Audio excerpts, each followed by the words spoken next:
No vomits on your skin, and yep, everyone's wearing shoes. Some inappropriate for a barn. I did leave the house the other day in my slippers, but lucky for me, that was quite Instagrammable. So I'm a happiness concierge. And who here has no idea who the hell I am?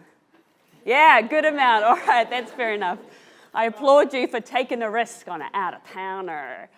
So I'm the happiness concierge. I'm a PR by trade, no surprises there. But essentially what I do is I give motivational talks and speeches around New Zealand, where I'm from, New Zealand, and Australia, my new home. So Australia, there you go. So the reason I want to talk to you today is around brand you. And look, that's my version of saying personal branding, all right? Brand you. And with the topic of being weird today, I didn't take it as an insult that Jacinta asked me for the weird section. In fact, I embraced it. And I would like you to all consider over the next 20 minutes we have together to embrace your inner weirdo and how you can embrace your inner weirdo to position yourself as an expert. This isn't a big leap of faith. You are all experts in the field that you currently work in because people give you money to doeth, soweth. What we would like to chat about today is how to articulate that, how to say that in a way that feels genuine to you, and how to put together a narrative where you can embrace and polish the wonderful, weird parts about you, celebrate that, and then use that to position yourself as slightly different to anybody else. Because how many people do we have in the room here today? Jacinta, around 50, 100? 100. Good maths, yes. Because all of you are an expert in something. You're all weird, wonderful, and uniquely different. And today I'm just going to share with you a few tips to bring a narrative around that to life. So these are 6 words that I used to describe myself in my early 20s, before it all went downhill. I took time out of my amp-straddling schedule to come and speak with you today. When I was in my early 20s, I used to describe myself as passionate, ambitious, energetic, optimist, creative, and because it's quite risky at 2 a.m. at a house party, fearless. The thing is, though, when I moved into public relations, PR, not ER, but you try telling someone that, I became these words, and these are the words that others used to describe me. Work obsessed, anxious, bit loud, stressed. Here I am at a marketing party for a major Australian brand, and I'm strung out in costume, emailing. So relaxing. And as others use these words to describe me, what did I start to do? I started to believe that, and I started to find that narrative actually defined me. So when people ask how I was, I'd say, so busy, ooh, so stressed, bit anxious. Wasn't that relaxing? So the reason that narrative started to change is because I had a few bumps along the road. We're all human, right? So when I was 22, after spending my first pay packet on a Karen Walker suit, I went to get ready for work and I actually passed out in the shower. Thought, that's a bit weird. Put on my suit, went to work, got a coffee, it's fine. But what started to happen is that ulcers started to develop in my mouth. I was sent home, and for 6 weeks, I couldn't eat a thing, which is quite slimming.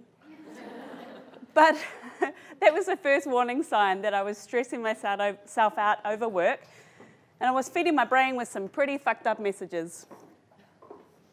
Didn't learn anything from that, so kept working as I was, 7 days a week, living off 10 cigarettes a day, not much food, 3 to 4 coffees a day, and any of you with ADHD type of tendencies will understand that's not a good idea. Then, at the age of 24, on a Sunday, when I went to go to work, Sunday, work, okay, I couldn't actually stand up when I got off the couch. My legs felt a bit shaky, and I felt like bursting into tears. So I did. I burst into tears and I called my dad, said, I feel weird. Do you mind picking me up? Picked me up, and what turned into a bit of a don't feel very well turned actually into 6 to 8 months unable to get out of bed. I was taken to the GP and diagnosed with anxiety, depression, and adrenal fatigue. So who here knows what that means? Yeah, so it's pretty common, right? For those of you who haven't experienced this feeling, it's when your adrenaline gland, you know, the one that you save for saving yourself from a shark attack or getting out of a fire, the one I was using every day at work, had actually run itself dry. There was no more mojo left. There was nothing left. So my body collapsed. And for the next 6 to 8 months, I had to take sick leave, cried for 6 of those 8 months, and didn't learn too much from that and went back to work. Anyway, so I'm now 34, so I'm older and wiser, but just a few years ago, I started freelancing. So I was a public relations consultant freelancing. So what did I do? I said yes to everything. And don't we all know what that's like as a freelancer? It's feast or famine, right? So you kind of have to say yes to everything. It turns out that's not a good idea. So when I was 30 and went through a breakup, I thought, I can handle this. I'll just take on more work. And then it all culminated with me struggling with those feelings of anxiety, depression, I'm not good enough, panic attacks in the middle of the night, waking up in sweats throughout the night, and weirdly, like at coffee meetings, just kind of really relaxed. And so I thought, fuck this shit. There's only one person in the world over all of my years of therapy who knows how to help me. And for those of you who are familiar with the God that is, will understand that this person is Bezos. Yes. Yes. Yes. Yes. Thank you. So I took my salary, I took my savings, I got on a ticket to New York, and I went into Barclays Square in Brooklyn. Because actually, I thought that maybe Jay-Z would turn up if I went to Barclays Square, and he totally did. I'm just saying. I got in there and I opened the door to the entry, and I was like, it's a bit emotional. And then I went to the merchandising stand and I was like, it's quite emotional, just get one poster and 3 booklets, thanks. And mascara was starting to run, and fierce eyes back then was my look. So I went to the bathroom and I was like, oh fuck, it's quite emotional. I'll just tidy up the makeup, crying through the makeup. And I was like, all right, come on, merch, let's go. And I went and got a seat, and the shitty opening act opened up, and I was like, oh, they're really shit. And I've got on my loo roll, you're like, and my merch. And then Bezos comes on stage, and she slays for 2 hours. And what am I doing at this point? I'm giving myself fucking stitch, right? I'm just howling. To a point where the queens next to me are like, bitch, can you not do this right now? The skinny white girl, like totally ruining what is a holistic and spiritual experience. So from that moment on, took my merch, my sulky self, and mascara, skinny white girl on the subway, fuck you. And everyone was like, oh, was that not amazing? And there was just a vibe, like post-concert vibe. And I was like, and I just thought, you know what? This is supposed to be the greatest day of my life. And here I am sulking. I'm sulking in the subway. Let's see, who's the common denominator in all of those scenarios when I was 22, 24, and now here at 30? Fuck, it's me. So what's leading to this? I changed from the tone of this to I'm angry. I'm now annoyed. I'm fucking pissed off. I spent the last 10 years living in fear. Fear of doing a good job at work. Fear of being the best PR. Fear of being a good daughter, a good friend. Fear of doing what I really wanted to do, which is, talking to 100 strangers, that kind of stuff. And so I'd let every element of fear take me over, and I just thought, What would the Queen do? Yeah, what would she do? So I went back to Melbourne and I started a blog on medium.com. And that blog turned into the website. And that website turned into a few speaking opportunities. And then the Happiness Concierge was born. Now this big weirdo here on stage is talking to you guys. Freelance Australia asked me to be on their board. All these outlets said, yeah, we wouldn't mind your tips on how to ace your work and life or be a freelancer. I hung out with the guys in Homeroom, Lani and Claire and Phoebe. They flew me up to Brisbane. That was pretty cool. And then here I am speaking with you guys at Creative Mornings. Cool shit started to happen. So what I'd like to speak with you this morning with your trusted booklets is shit gets real when you embrace your inner weirdo and you're not apologetic for it and you're proud of it and you own it. I'd like to talk to you about the value of embracing your inner weirdo. We are all weird, believe me, to inform your creative work. How to use your uniqueness to attract new opportunities, new gigs, better gigs, clients, more money, good. And how to position yourself as an expert, drawing on your own Beyonce-inspired stories. So when I talk about brand you, which is brand me, your own brand, your personal brand, what I'd like you to remember is the more you are perceived as an expert, the more likely you'll be offered opportunities and jobs at your highest value. And on a really tactical level, guys, that means jobs. That means clients. That means book deals if you're a budding writer. That means being asked to speak at Creative Mornings, being asked to speak at TED events. That means media opportunities. You know, that editors are likely to say, yeah, I'd be interested in your perspective. And ultimately it means being able to charge more for something you're really fucking good at. You are all brilliant at something. Let's get your expertise out there, shall we? So 4 things need to be communicated as an expert. And you all had these inside of you. You just need to get them out. So, qualifiers, best laugh ever. Who did that laugh? Who did that? Yes. 4 things need to be articulated to be an expert. You need to have a good laugh. You need to have qualifiers. Why are you qualified to talk on an issue? We'll talk about what the hell they are in a minute. You need expertise specific to your industry. As a PR, as a creative, as a writer, as an illustrator, all those specifics. You need a fresh perspective. What are you thinking and saying that others aren't? You're thinking it, but you're not saying it because I'm not reading it. You're all thinking something new. And personality, what makes you memorable? Guess what? It's being yourself. I'd like to draw your attention to page 1 of your booklet. Here you will see a bit of a cheat sheet in page 1 around 5 categories: product, specifics, audience, qualifiers, and personality. If you are unable to articulate clearly, confidently, and articulately what the hell you're selling, people are going to find it a hard time to actually want to hire you and get the gig. If you are unable to articulate this to a 12-year-old, people who are not in your industry or don't understand what you do, and hey, not everyone understands the intricacies of marketing strategy or motion graphic design, it will make it challenging to attract clients who want your services but don't really know what's involved yet. And that's okay, they don't have to. That's why you get paid the big bucks. If you're unable to articulate who would buy your service, it makes it really tricky for people to imagine themselves as your client.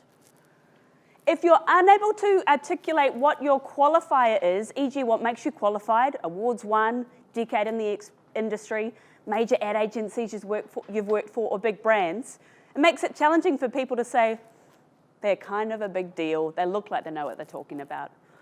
And if you do not feel comfortable or confident being a 10th of your inner weirdo, makes people find it a bit trickier to remember you. You guys, hopefully, will remember me because of the weird Beyonce presentation that Jacinta thought was a good idea to bring here. I'd love to encourage you to bring your inner weirdo into work. And in your booklet is a bit of a cheat sheet for how you can break that down in terms of your industry. Now, once you have these qualifiers, you need to know how to articulate them, yes, but how to alter that message to different clients and different audiences. And also, there are a few different versions of you, aren't there? So, as an example, in your cheat sheet, it outlines how to do this. It's really helpful to be able to articulate this in 5 different ways. Different clients, different audiences, different gigs. Using myself as a bit of a guinea pig, if somebody would like to engage the happiness concierge for a talking opportunity, I'd say, as a happiness concierge, I help people ace work and life.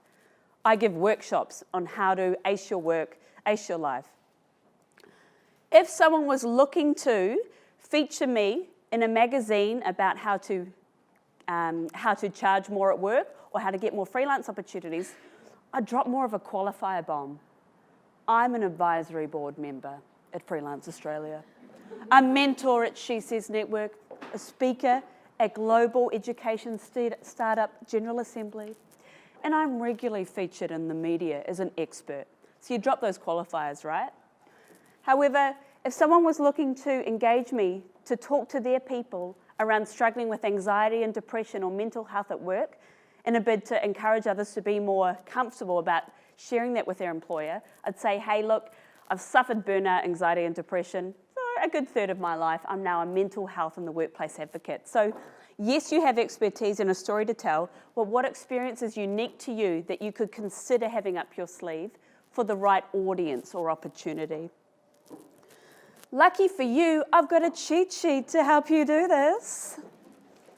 In your booklet, under the cheat sheet, What to Say Where, understandably, you're not going to say on your folio with your qualifier statement what you might say to someone you meet over a beer at a party, right? That would be a dick move.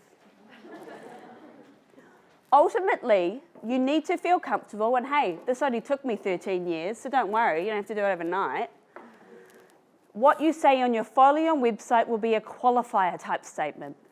What you say in person will be the 12-year-old statement. So if I met someone at a bar, they'd say, what do you do? I'd say, I'm a PR, it's my job to make people get famous and in the news. What do you do? Really palatable, easy stuff, in a language that feels authentic to you. On social media, it can be really easy to only show a certain side of you, and hey, we've all got good angles. But ultimately, the more that you bring your authentic self in to your social media, the more that people will feel reassured when they meet you and find that the real person matches what they've seen online.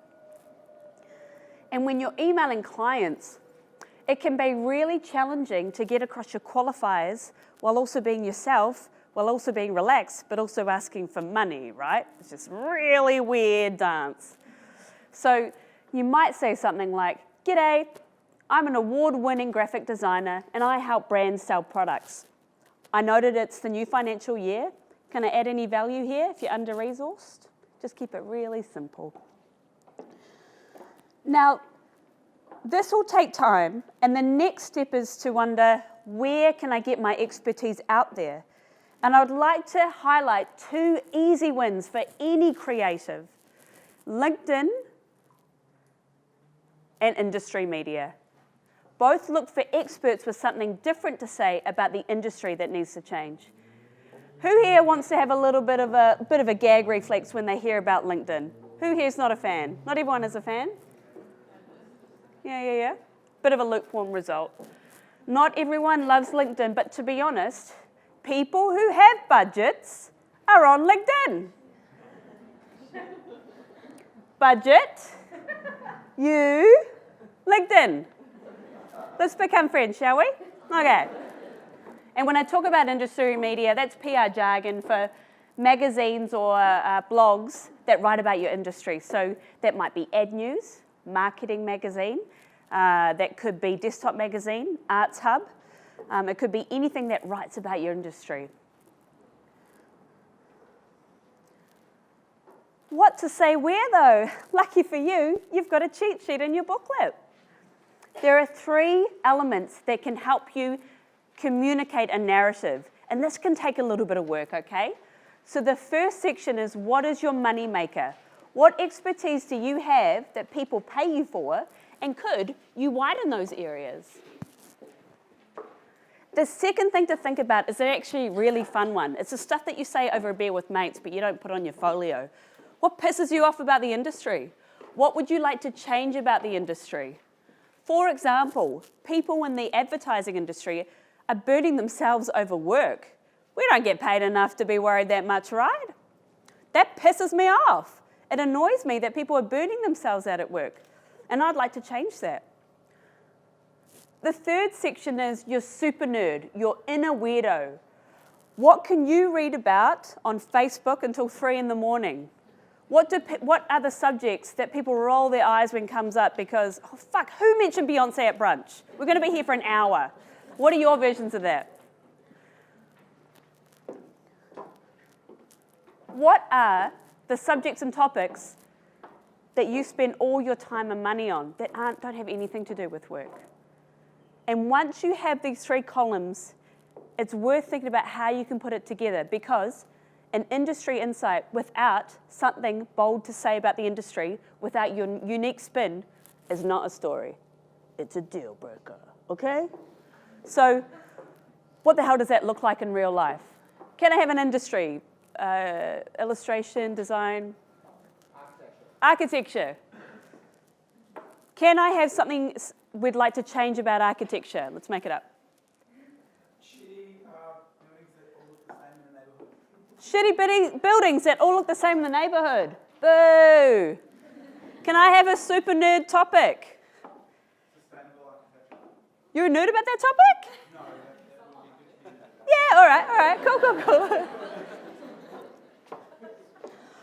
Hi there, I'm Rachel Service, and I have a decade experience as one of Australia's top architects. It is a shame that Australia has so many buildings that do not have personality, that do not add value to urban development. It is an embarrassment to the design community that we do not engage local communities to drive change. It is outrageous that aged care facilities do not look after the people when they're in our most need. I am passionate about sustainability. And I would like to speak to you about 3 ways we can change this for the industry as a whole. Would that be remotely interesting to read about? Remotely, yeah. Okay, remotely, good. So what I'd like to encourage you outside of this session and through your worksheets is, what am I really good at? What do I want to change with the industry? What pisses me off? And what am I a total geek about? The total geek, the super nerd, the inner weirdo, that's when shit really comes alive. So for example, a buddy of mine is such a Lego freak. He's a Lego freak. He's made me watch that Lego movie 3 times, which is a great movie, don't get me wrong. So would he say, as he's in marketing, what can Lego teach us about branding and longevity?